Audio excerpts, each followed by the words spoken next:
I still find it hard to believe that some of that happened. Here?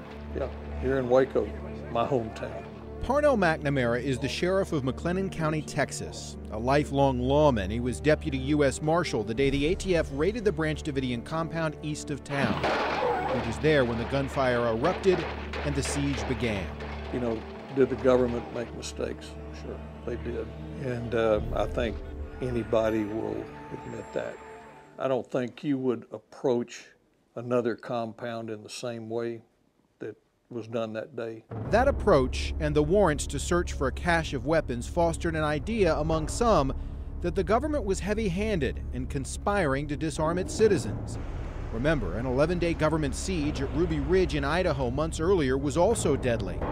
We now know that what happened at Waco led directly to the Oklahoma City bombing.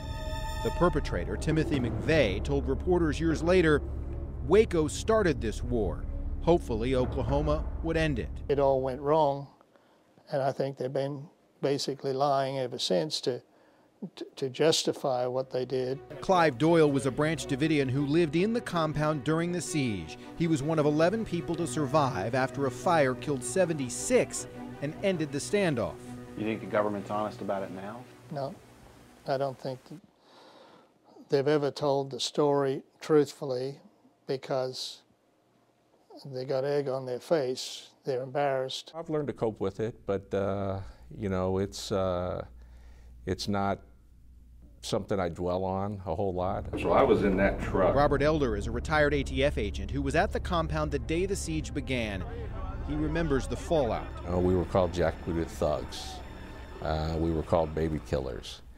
You just had to learn to ignore that. You had to learn to just not listen to it and realize the good we were doing in America. For some, Waco was the modern touch point for the idea that the government is oppressive. It gave rise to militias, fostered the idea that recent military exercises in Texas, codenamed J to Helm, were precursors to rounding up civilians and putting them in prison camps.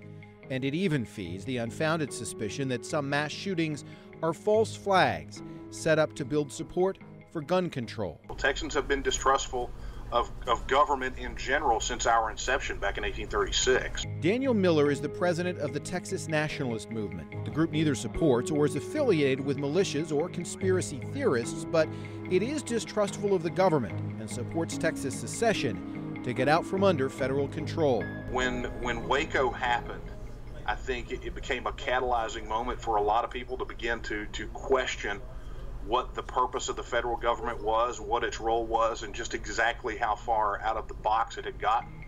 It was a quarter century ago, but Waco, as that 51-day siege has come to be known, has cast a long shadow, a shadow Parnell McNamara still sees all these years later. In Waco, Tom Abrams, 13 Eyewitness News.